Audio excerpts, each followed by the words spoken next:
Baka hindi na kasi nila maulit sa February 6, 2026 kasi arami nang nakabantay yung pansuhol nila para pumirma doon sa mga congressman. Baka hindi na nila maibigay sa 2026 sa dami ng mata. Nandiyan na si Ping Lacson, nandiyan na si Sherwin Gatchalian na ipapublish yung budget. Insensitive masyado, baka binayaran yan para mag-joke ng ganon. I think so too. I think yung ganon, hindi mo ipapasok yung ganong ka-risky na joke eh. Kasi yung kay Jessica Soho, ano lang talaga eh, kumbaga bad taste sa part ni Vice Ganda na parang ano ka ba, napaka-insensitive mo. Totoo, may karapatan si Vice Ganda na magsabi kung ano mang gusto niyang sabihin, kung ano kanyang nasa loobin, no? Ang akin lang, siguro Vice, bago ka magsalita ng ganyan, aminin mo muna na ang nagpapasweldo sa'yo ay ang mga tambaluslos. Okay. Ayun naman pala eh. Si tambaluslos pala yung pagmamayari ng nagpapasweldo sa inyo. Okay. Una nating ipapakita at una nating pag-uusapan ay ito ngang si Attorney Harry Roque, ang dating spokesperson ni former President Duterte, ay nagsalita na patungkol dito sa ginawang joke ni Vice Ganda, no, sa concert. At kaninong concert yun? Kay Vice Ganda ba? Kay Regine ba? Wala kong pakialam. Basta't importante ay nakuha natin ang balitang ito na kinukutya nga niya itong si Tatay Digong, no, na nakakulong ngayon sa The Hague. At yan ngayon ay may reaction po ngayon si Attorney Harry Roque patungkol kay Vice Ganda. At napakinggan natin, tamang-tama talaga yung sinabi ni Attorney Harry Roque dito. Mamaya ipapakita ko yan ha. At pinag-usapan rin ni Attorney Harry Roque itong ginawang sobrang palpak ni Bongbong Marcos sa usapin po ng away ng Taiwan at China. Okay? Na siya raw, si Bongbong Marcos ay idadamay niya ang bansa natin. Na kung ang Amerika ay tutulong sa Taiwan, makitulong na rin daw tayo, Pilipino. Sasama na rin tayo sa bakbakan. Ganyan siya kabangag talaga na presidente ha. Na binoto natin siya para hindi tayo makigulo sa away ng ibang mga bansa, di ba? Pero siya, nakikialam eh. Marites, masasabi ko talaga na manang-mana talaga siya kay Attack Dog Castro. Ito.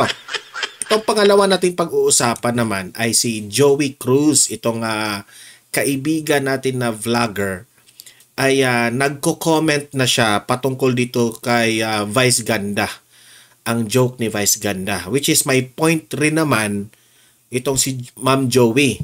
And at the same time, nasa-shock po ako sa mga comments ng sambayan ng Pilipino sa joke ni Vice Ganda. Okay? Yung iba, below the belt na yung galit nila kay Vice Ganda, no? Magre-react ako dyan ha, kasi nauunawaan ko rin naman yung taong bayan na magalit tayo kay Vice Ganda kasi binastos ni Vice Ganda si PRRD. Pero sometimes yung mga nag-react rin, nauunawaan ko kasi nagalit nga sila kay Vice. Pero parang below the belt rin, okay? Na dapat preno lang tayo ha, preno lang tayo kasi at the end of the day, lahat naman tayo ay Pilipino. Okay? Divided na naman tayo, away na naman. Ang sa atin lang ay bigyan natin ng leksyon itong bakla na ito. Okay? Kasi hindi naman sa lahat ng bagay ay madadala mo sa mga joke na ganyan. Kung alam natin na very sensitive ang issue, wag kang makialam kasi Vice Ganda, wala kang alam sa politika. And tama nga si Ma'am Joey, itong issue ni Tatay Digong ay it involves legalities.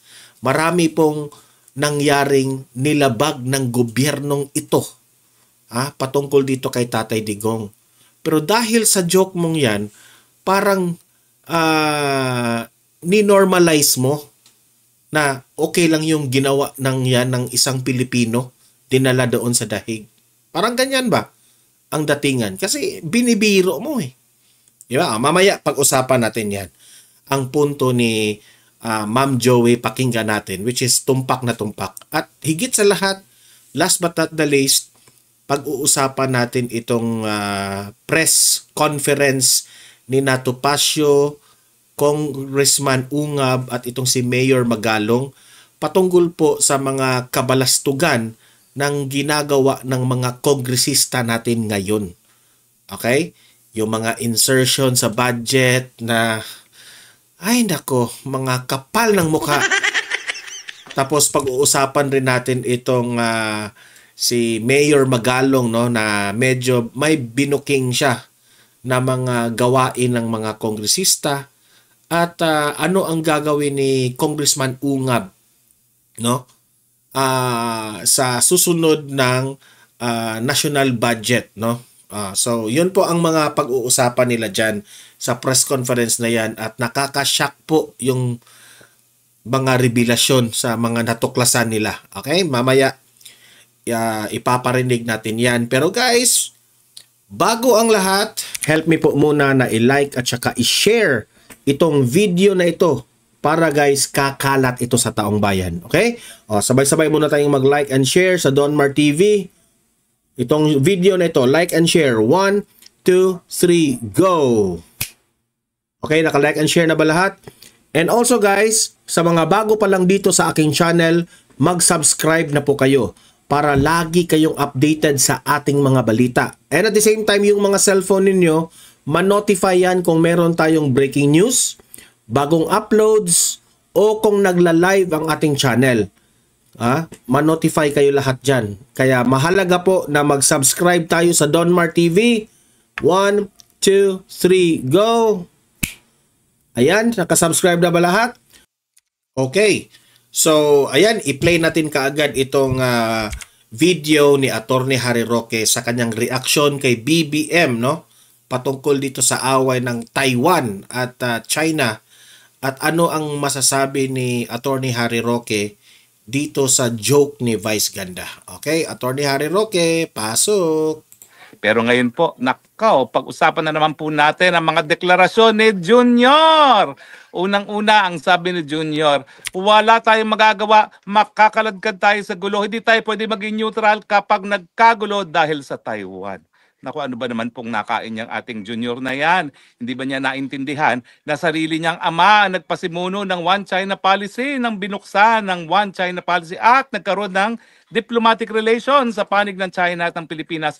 Ang ama niya ang kumilala na iisa lang ang China. Yan po yung tinatawag nating One China Policy. Bakit niya sasabihin na hindi tayo pwede maging neutral pag nagkagulo sa Taiwan? Bakit? Gustuhin ba niya na ang mga Arab countries ng Middle East maghimasok sa atin dahil sa gulo sa Mindanao? Correct. Yan po ang mangyayari kapag sinabi niya na hindi tayo po pwedeng maging neutral sa issue ng Taiwan. Ang Taiwan po ay talagang kabahagi ng China. Nung natanggal po sa pwesto yung mga namumuno ng nationalist government at napalitan ng gobyerno ni Mao Zedong, gustuhin man hindi, yan naman ay ginusto ng mga mamamayang Chino. At mukha namang yung sugal nila, napakaganda naman ng resulta. Ngayon po, ang China ang pangalawang pinakamalakas na ekonomiya sa buong daigdig. Ironies of ironies, komunista sila pero parang mas natalo pa nila mga Amerikano pagdating sa pagiging kapitalista. So ngayon, ang issue is, ano mangyayari kapag ang Taiwan ay nagdeklara ng independence, no? Siyempre, ano bang ginawa natin nung nagkaroon ng ISIS sa Marawi na nais din magdeklara ng isang independent sovereign na Muslim city, di ba? Linabanan din natin, ginamitan din natin ng dahas at wala namang nagreklamo dahil talagang sa international law, merong karapatan ng mga bansa na protektahan ang kanilang integridad pagdating sa kanilang teritoryo. So ganyan din po ang usapin ng Taiwan. Yan po ay kabahagi ng China at kung talagang magpipilit ang Taiwan na magdeklara ng kanyang independensya, po pwede naman pong gumamit ng dahas talaga ang China at hindi dapat maghimasok ang iba't ibang mga bansa ng daigdig. Bakit ba naghihimasok ang bansang Amerika dyan sa Taiwan? Dahil ang Taiwan po ang number 1 supplier ng semiconductors na ginagamit ng mga Amerikano para sa kanilang mga missiles. Kaya pala. At kaya sa kanila, merong national interest ang Taiwan. Dahil kung mawawala ang Taiwan, mawawala yung mga microchips na ginagamit nila sa kanilang mga missiles at iba pang mga armas na ginagamit pagdating ng digmaan. So sa atin, dapat isipin natin, ano bang pakialam natin sa Taiwan? Bakit ba natin pinapagamit ang ating teritoryo bilang base militar sa mga Amerikano? Correct. At bakit tayo makikisali sa isang gera na wala naman tayong kinalaman? Yan ang tunay na issue. Nakalimutan, sa ating saligang batas, we have renounced war as an instrument of our foreign policy. So ano magiging basehan natin para tayo makisali sa gera na wala naman tayong kinalaman? Marcos Jr., hello. Kaya naman ikaw sunod-sunuran lang sa mga Amerikano dahil alam mo, kinakailangan mong suporta ng mga kano. Dahil kung walang suporta ng mga kano, yung persepsyon ng marami na ikaw ay vangag, ay naku, matagal ka nang natanggal sa pwesto. Kaya kinakailangan mo talagang pagsilbihan ang mga Amerikano na para kang tuta. Dahil kung walang suporta ng Amerikano, sinuka ka na talaga ng taong bayan. Correct. At mga Pinoy gising. Nako po, alam niyo po, marami sa atin hindi pa nakakaranas siguro ng totoong digmaan. Bagamat, sang-ayon nga sa Guinness Book of World Records, itong laban natin sa teroristang CPP-NPA, yan ang pinakamahabang digmaan sa kasaysayan ng mundo, no?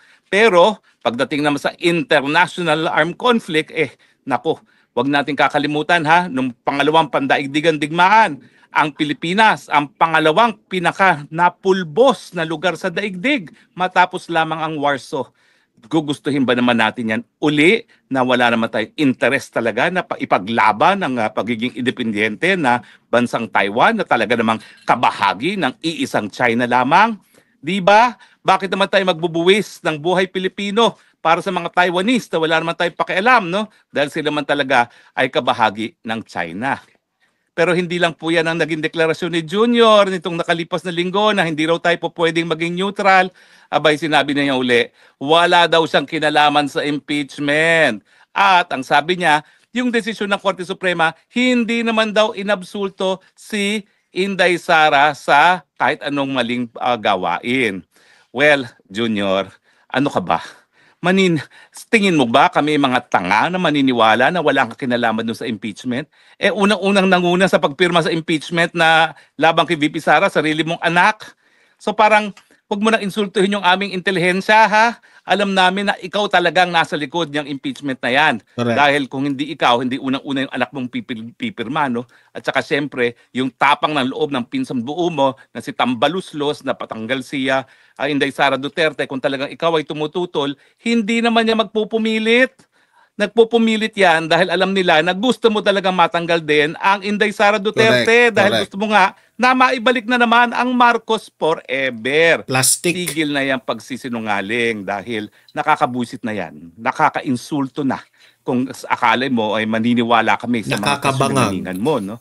Kung hindi dahil sa'yo, yung halos 80% ng mga kongresista, hindi yan lalagda na hindi man lang nila naintindihan kung ano yung linalagdaan nila na articles of impeachment. Wala nga diskusyon kung ano yung mga basehan sa impeachment, Inday Sara. Basta alam nila, pag lumagda, good shot sila sa'yo. At kapag good shot sila sa'yo, magkakaroon sila ng sangkatutak na ayuda at mga proyekto kung saan pagkakakitaan na naman nila sa pamamagitan ng tongpats. Kaya nga, pwede ba, itigil mo na yan kasinungalingan mo, no? Magpa-hair follicle test ka na lang kaysa ikay nagsisinungaling na ganyan dahil wala nang naniniwala sa'yo. Lalo mo sabihin wala kang kinalaman, lalong nagkakaroon lang ng kumpirmasyon na ikaw talaga ang nasa likod sa paninira kay Inday Sara Duterte sa iyong kagustuhan na maibalik ang good old times sa Marcos forever, ang mga Marcoses na naman dito sa ating bayan. Pero napapansin mo ba ha? Mukhang umaalma na ang publiko ha? Napansin mo ba ang mga mahistrado ng Korte Suprema nagkaroon ng bagong tapang para ibasura yung impeachment na yan? Alam nila kasi na kinakailangan manindigan para sa saligang batas. At kung napapansin mo yung kanilang paninindigan sa saligang batas, taliwas sa iyong kagustuhan. Ibig sabihin, tingin nila bilang na talaga ang iyong mga araw at hindi ka na dapat katakutan. Correct. Kasi talaga namang wala ka na kontrol sa gobyerno eh. Sa totoo lang, di na namin alam kung sino talaga nagpapatakbo ng gobyerno. Sili Satanas. Sigurado kami, hindi ikaw. Hindi lang namin alam kung sino talaga ang nagdidikta. Baka kung si Lee iyong Satanas. asawa, si Lee Satanas na tinatawag ni Maharlika o di naman kaya si Tambaluslos. At siyempre, ang exciting dyan, mukhang nagbabanggaan na yung dalawang nagpapatakbo sa gobyerno. Soon, malalaman natin kung ano ang magiging resulta sa iyong gobyerno na ikaw ay patingin-tingin lamang at hinahayaan ang lahat ng taong mamundo maski wala silang mga mandato.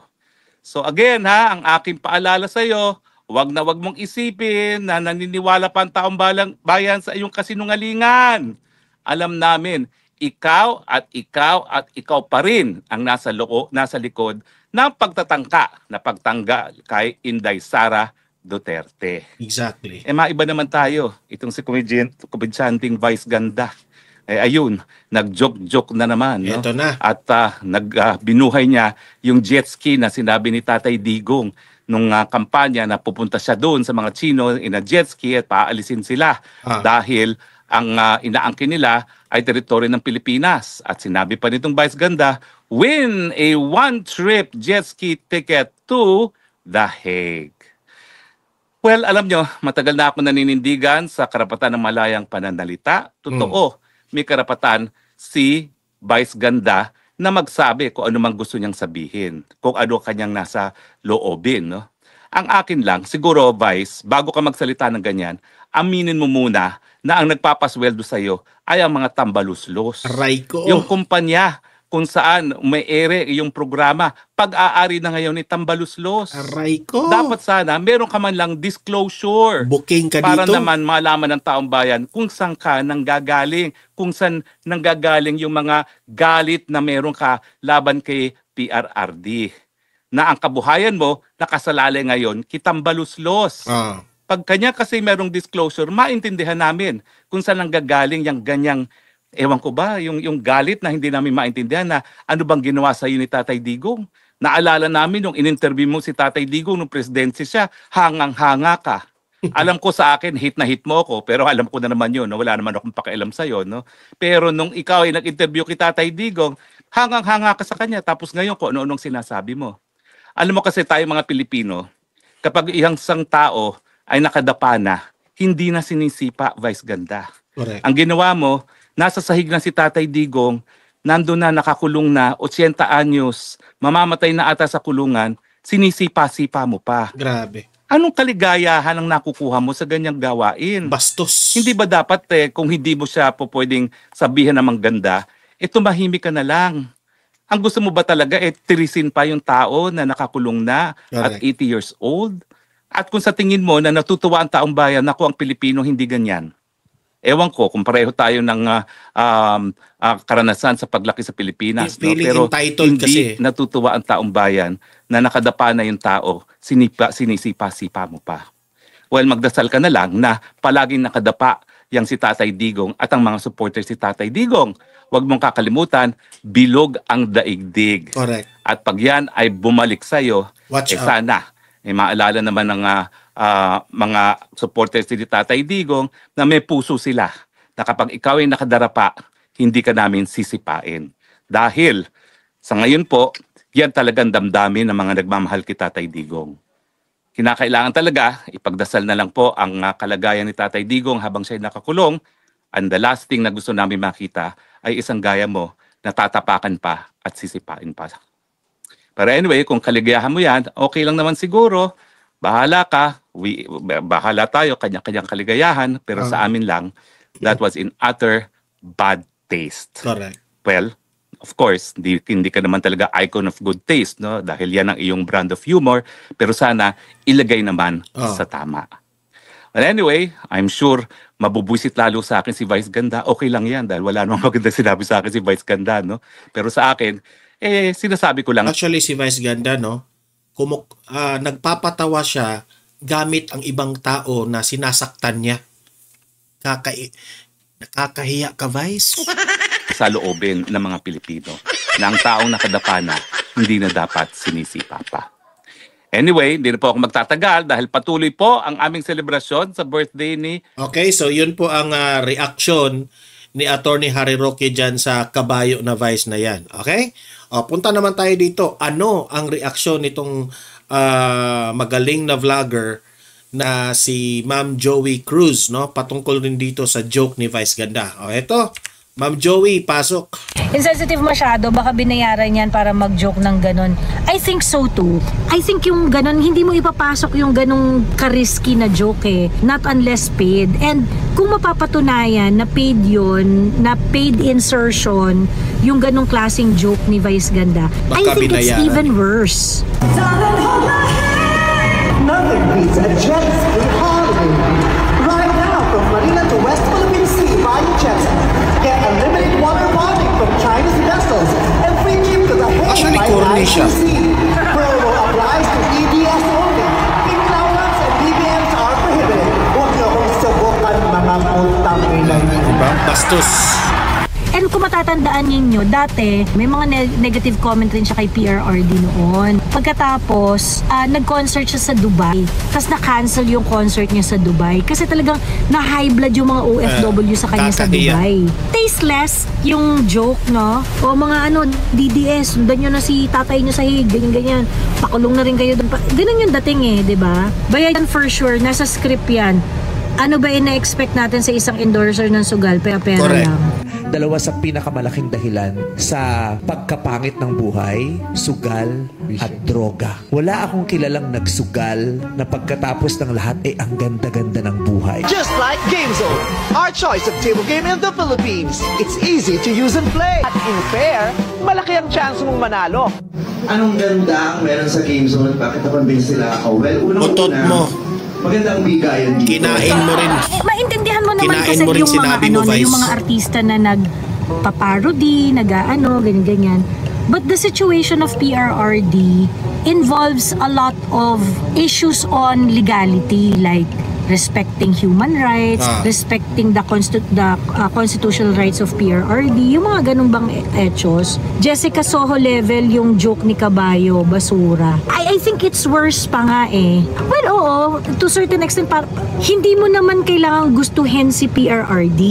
'Di ba, Vice? Hindi mo naman kailangan gustuhin si PRRD. Pero, yung nangyari kay PRRD, alam nating lahat na may something na hindi tama doon. So, to make a joke about it, you are normalizing diba? yung ginawang ganun kay PRRD. Correct. Diba? It's worse than ako I feel it's worse than the Jessica Soho joke eh. Kasi yung kay Jessica Soho na joke, syempre, hindi natin i-discount yung feeling ni Jessica Soho. Pero, at the end of the day, if Jessica Soho would not take offense dun sa joke ni Vice Ganda, walang magiging issue eh. But of course, syempre, si Jessica Soho took offense dun sa fat joke nga na yon, ganon. So, kaya talagang parang mali talaga si Vice Ganda doon. But for this one, yung snide is legitimizing the injustices in our society. Para bagang okay lang mang kidnap. I think si Vice Ganda dapat maligpit na rin talaga eh. Malagay na talaga sa tama niyang lalagyan eh. Hindi magandang ehemplo sa lahat. Can't wait maging presidente si VP Sara. Gawin din natin joke yung nanay niya. Ewan ko lang kung hindi yan ngumaw. Ito yung pumapalag lang ako eh. Kasi kung gaganti man tayo sa mama ni Vice Ganda, hindi naman yun maganda, no? Na isasali pa natin yung mama ni Vice Ganda. Huwag na nating isali yun eh. Wala yung kinalaman yun. Inosente yung mama ni Vice Ganda.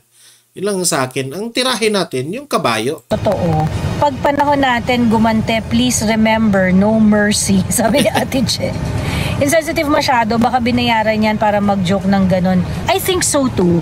I think yung ganon, hindi mo ipapasok yung ganong ka-risky na joke eh. Kasi yung kay Jessica Soho, ano lang talaga eh, kumbaga bad taste sa part ni Vice Ganda na parang ano ka ba, napaka-insensitive mo. But this one is political. This one is legitimizing what was done to PRRD. This one is enabling a system of corruption in the Philippines. Correct. So alam mo yun, I feel na ano to eh, mas Sang-ayon worse to siguro si Jessica Soho level na joke eh. 'Di ba? And the Jessica Soho level na joke na ginawa ni Vice Ganda was really disgusting already. Correct. Napaka-disgusting na yon. Tapos ito, I think it's a few notch higher than that. More batos, more insensitive, ganyan. And alam mo, it makes sense no kung sakali na parang paid siya to insert that joke dun sa concert niya. I felt na possible na Actually, di man siya pinatawad ni Jessica Soho. Di siya pinatawad. Until now, Jessica Soho doesn't like him. Oh, sige, pagbigyan na natin her. Kasi merong political end eh. May political goal na illegitimize yung ginawa kay PRRD because that's how you legitimize issues eh. Na they make fun of it. Gawin nyo na lang joke. Tapos madidesensitize na yung mga tao dun sa injustice na nangyari. 'Di ba? Ma'am, nag-rest back na lang yan sila, Vice Ganda, dahil employed siya ng ABS-CBN na napasara sa panahon ni Digong. Palaos na kasi si Vice kaya sakay ng topic. Tingin ko rin yan eh. Kasi alam naman nila na kapag ginalit nila yung DDS, they're going to be talked about. Correct. So, alam mo yun, yung magkakaroon kasi sila ng clout eh. Magagamit Whether rin positive or negative, basta nakanti nila yung mga Duterte supporter, yung mga Dutertista, magre-react at magre-react. Yeah. So, they are really trying to parang provoke us para mag-react tayo ng mag-react sa mga ginagawa nila. And it is a clout on their part. Yes, Correct. out of the blue kay Vice, bayad yan para pag-usapan siya. Why would Regine allow that kay Vice ba yung concert or kay Regine, sabi ni Mario Bautista? No idea. Teka, i-check nga natin ang very quick. Silang dalawa, Super Divas yung pangalan ng concert. August 8 and 9. So, dalawa so sila concert pala nilang dalawa. Regine Velasquez and Vice Ganda. Pag di nakasuhan yan, gagayahin yan ng iba, parang maging normal na lang nagawain ng mga pinklawan, sabi ni Mudrang OFW. Huwag nang magkaso. Tingin ko parang hindi na siguro yan darating dun sa kasuhan eh. Kasi I don't think papatol naman. Kaya magkakaso dyan, if ever, ang aggrieved party dyan would be the family of PRRD.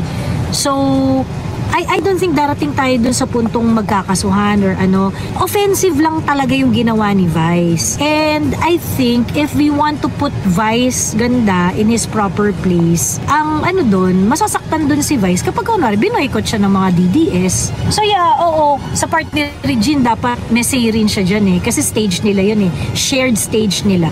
He needs to feel the financial accountability for his statements, sabi ni Octavia. Correct. And kung matatandaan ninyo, dati, meron din siya mga negative comments sa may mga negative comment rin siya kay PRRD noon.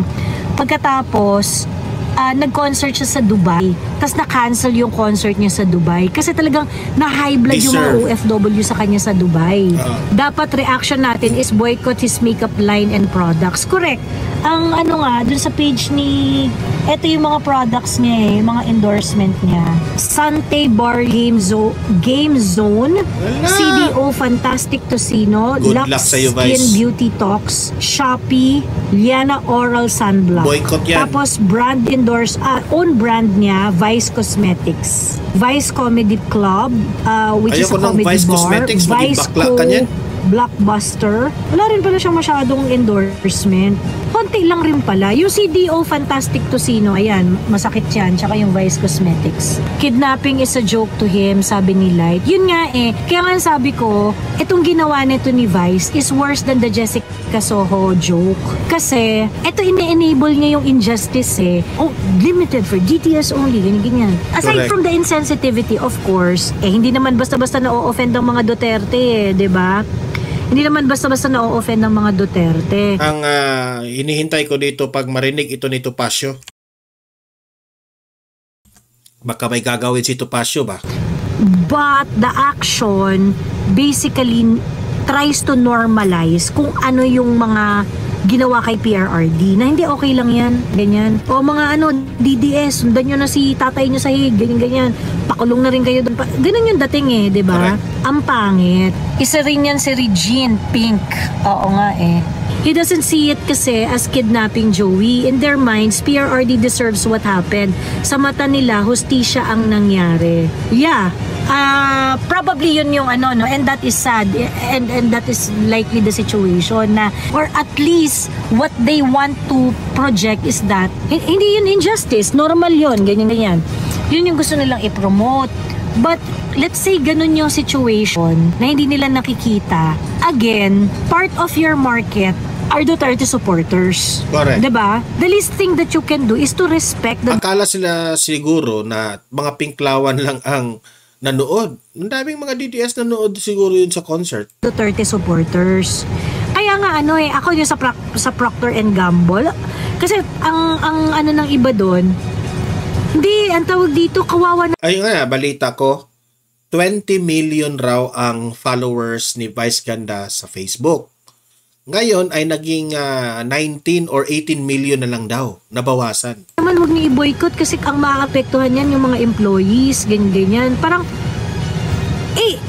yung asshole dun mga employees yung nagmata-mata rin sa mga Duterte dun sa Procter & Gamble.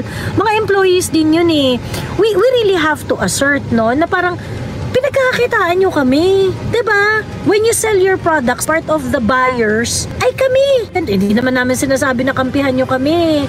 Hindi naman namin sinasabi na dapat wala namang ganun na eksenahan. Ang sinasabi lang is that huwag nyo kami bastusin, diba? Takay na ninyo. Kaya talo talaga sila sa information. Imbes na mag-educate at mag-explain sa mga bagay-bagay, ginagawa nilang joke yung national. Damay pa DDS, sinabi ni Vice. Correct. Yung parang, kayo mga DDS, kayo lang libre lang to, papuntang hig, ganyan.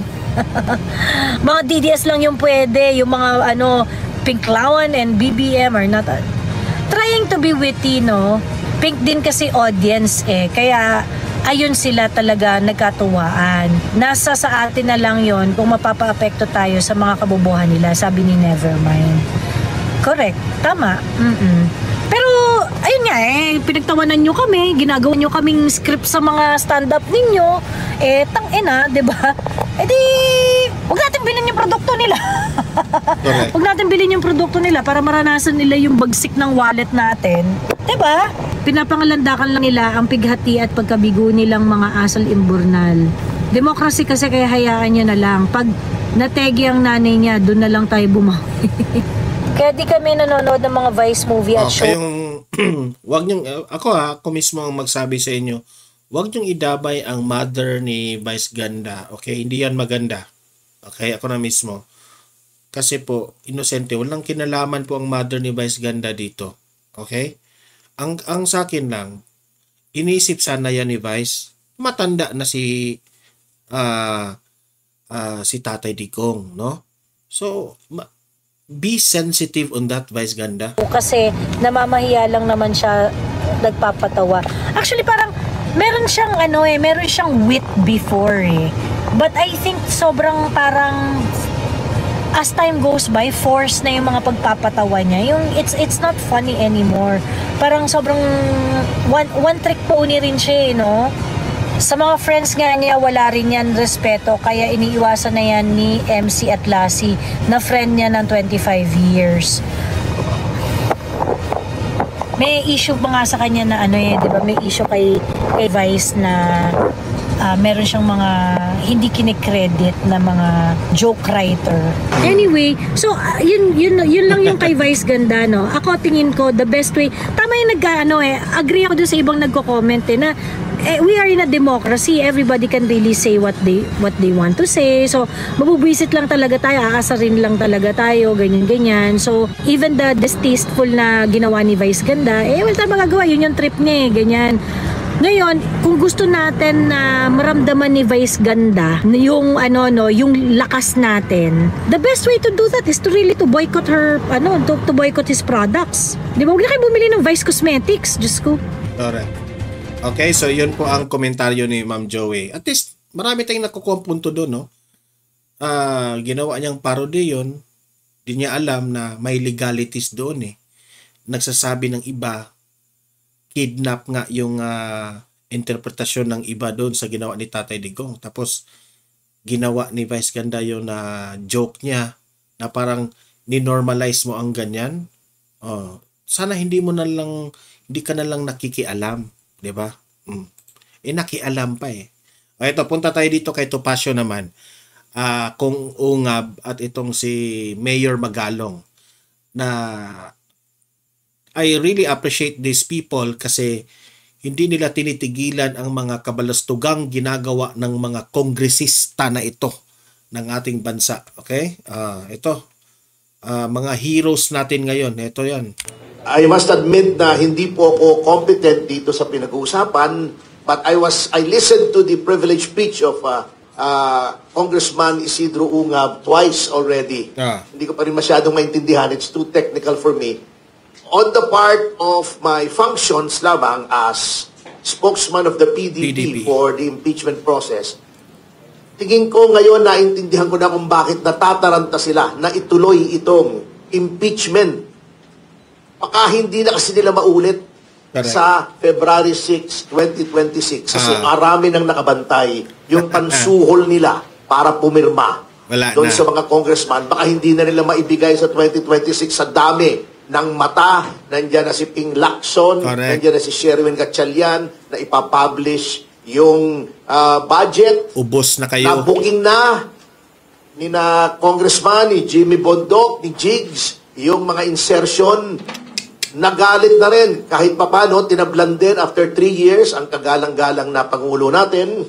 Ang tagal bago tablan kasi may mga bagay na nakakamanhid na iniinom o tinitake, namamanhid ka, o wala akong sinasabi pare tumatawa ka, tumalab na rin, siguro natatakot sila na hindi na nila ma-repeat performance yung panunuhol noong 2025 para sa impeachment. Kaya natataranta sila, kaya heartbroken sila. At ang balita ko, yung mga 7-Eleven daw dun sa paligid ng Batasang Pambansa na ubos ang tissue sa dami ng umiyak noong na-archive ng Senado yung impeachment. So with that, ipaubaya ko na po sa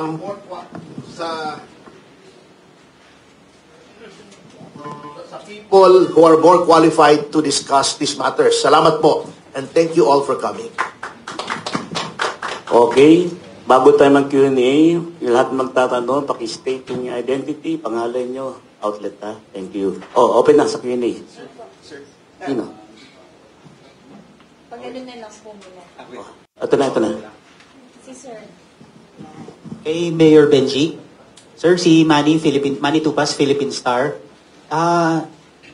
Ask ko lang, sir, mga ilang, yung dinisclose nyo kanina, mga ilang congressman po yan, and saan ho sila saan silang regions, even without going to details po. Thank you. Itong dalawang congressman na ito na nabanggit ko sa inyo, dito sa Luzon area to. Tapos meron pa kaming titingnan uli sa isang lugar ulit. Napakarami na ngayon dumarating na mga impormasyon ngayon. Kaya naghihintay nga ako kung sino mag-iimbestiga so that we can provide all this information to sa investigating body. So sa ngayon, wala kaming alam. I'm trying to inquire kung sino talaga ang designated na main investigator office, investigating agency.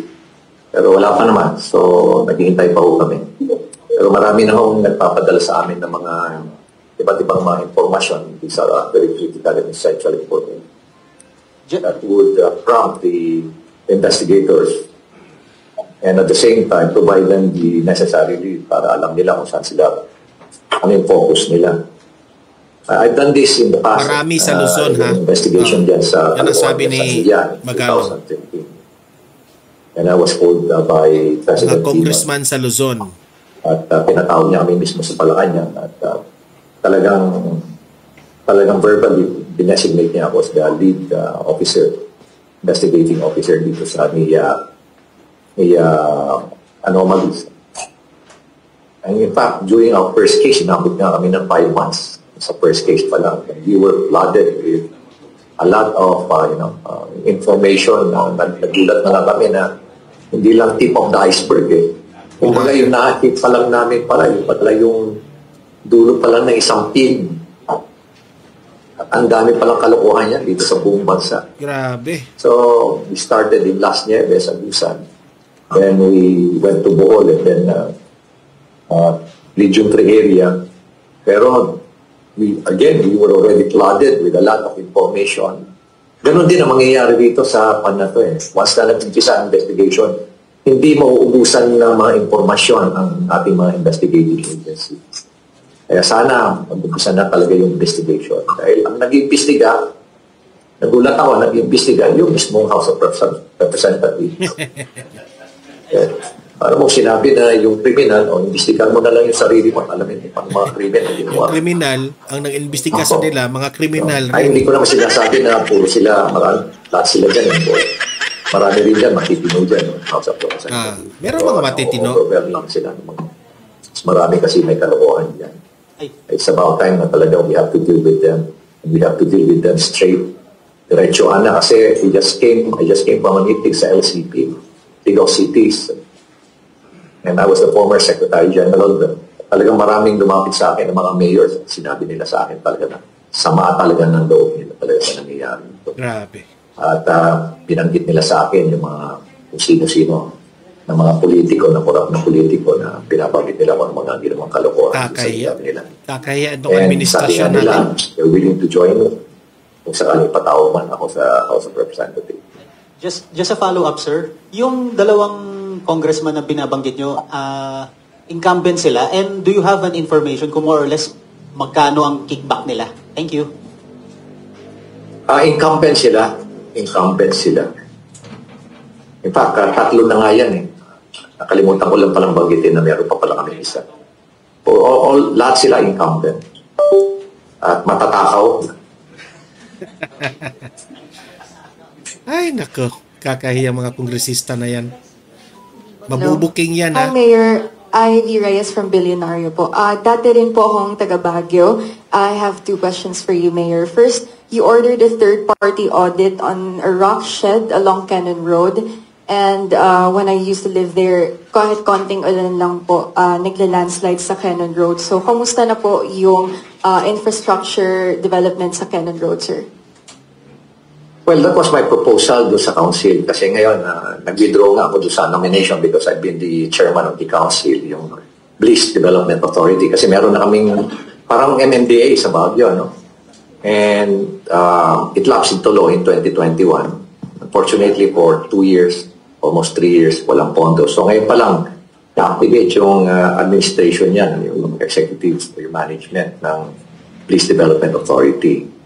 And 3 days ago, nagkaroon rin ng panibagong election for 2025 to 2028 at least. And I withdrew my denomination kasi tapos na ako eh. Ito ko naman, iba naman ang mag-take over there as chairman. At na-raise ko nga yan.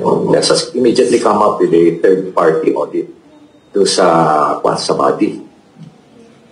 And ang nangyari, nung sabi ko na let's immediately prepare a resolution and send it to DPWH, yung isang membro ng council na bago, sabi niya, kailangan pa, pwede bang i-delay muna natin, ibigay muna natin doon sa committee natin at pag-aralan muna ng committee.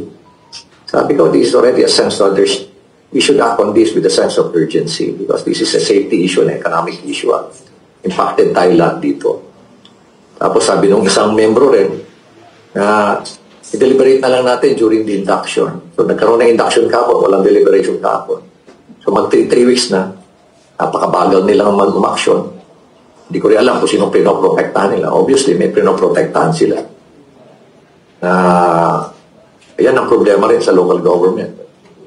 Yung mga mayors namin, yung mga governors, kanya-kanyang protection din doon sa mga yung mga napapakinabangan nila mga nakikinabang. So, yan din ang isang predicament din ng local government. Kanya-kanya silang protektahan. Very worst ang Pilipinas. Kaya ako talaga I was really frustrated na napakabagal. Isipin mo, it's just a simple letter or resolution address to DPWH to conduct a third-party audit para malaman namin kung what really happened, bakit ganyan. Unang-unan, nangyari na yung 2 years ago, ginagawa na yung rock shed na yan, biglang nasira lahat, nabagsakan ulit. And this time, natapos yung rock shed, bakit? Ganun uli nangyari, bumagsak ulit. Bakit? Kulang ang due diligence na ginawa. And so much money, I believe mga 250 million na nagastos dyan. And those are taxpayers' money. But unfortunately, itong mga kasamahan ko, mga local government, napakabagal ng action din. Lalo na dito sa development authority na tinayo namin. Kaya talagang kumisan na frustrate. Pero this is something that we have to deal with. Ganito talaga ang sistema, ganitong kalakaran dito sa Pilipinas. Para magbago na yung mga usap nila. Okay, so yun po ha. Naririnig po ninyo kung gaano po kalawak ang korupsyon ngayon sa ating bansa, no? Sa tingin ko ay mas lalong lumala, no, sa administrasyong Marcos. Kasi nung panahon ni Tatay Digong natatakot sila kasi may PACC, Philippine Anti-Corruption Commission. Ginawa yan ni Tatay Digong under the leadership of Greco Bilica. Pero ngayon, sa administrasyong Marcos, tinanggal nila. Ayan, lumalaganap ang korupsyon. Abangan natin yan kasi merong masasangkot dyan. Ipapatawag itong si Mayor Magalong sa House of Representatives at handa na siya at merong mga mayors na magtatanggol sa kanya. Okay? So yun po, no? Napakinggan nyo lahat ang ating mga topics at libre po kayong mag-comment, mag-react, no? Sa inyong mga argumento, doon po tayo magdebate sa comment section. Okay? Don't forget, i-like at saka i-share itong video na ito para marami po ang makaalam sa katotohanan. And sa mga ngayon lang nanood dito sa aking channel, dito sa vlog natin, subscribe na kayo kasi libre lang ang subscription sa YouTube. Okay? Updated pa kayo. Okay? So, see you in my next video. Have a great day. Have a great night. God bless po sa ating lahat. Mabuhay ang Pilipinas and God save the Philippines. Bye-bye.